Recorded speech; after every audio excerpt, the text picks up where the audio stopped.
Aussies do love to haggle while on holidays, but there's an art to the bargain hunt that you can use here at home as well. Our money expert Joel Gibson has just returned from Bali where he was honing his haggling skills. So, Jolie, what'd you learn, hey? 100% genuine fakes. That was one of the signs in one of the shops that we visited. What was really interesting was watching my kids get their head around this concept of negotiable prices, because it's not really part of the Western tradition to have that haggling and that negotiation around price. I think the difference is that in the West, we believe in this idea of the fair price. You know, there's a fair price for a product. It's up to the retailer to set that. If it's a fair price, people will buy it. It's an efficient way of setting prices. Sometimes governments get involved.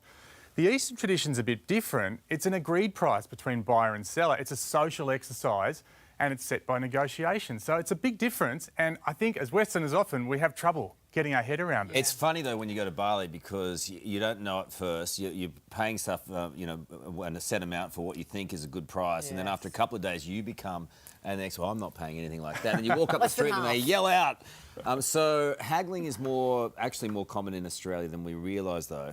Whereabouts is it? I think it is. This made me think about haggling in Australia and where it's possible, and of course it's a fantastic tool to have in your armoury when you're, buying things in Australia, and it is possible. So when you buy a car, for example, in Australia, haggling is perfectly acceptable. What's really noticeable, though, is how many stores, big and small now, have price match or price beat policies, which is essentially a way of saying we're not giving the store manager complete free-for-all over what they charge, but we are negotiable on price, and all of these examples here will have some form of price match or price beat policy. So it has become part of our culture, but it's optional here. It's not the sort of done thing, the compulsory thing, like when you go to a Bali market. Yeah. So you have the option. You can pay the sticker price, or if you want to negotiate, you can. That's the headline, though. There's always a bit of fine print you've got to follow.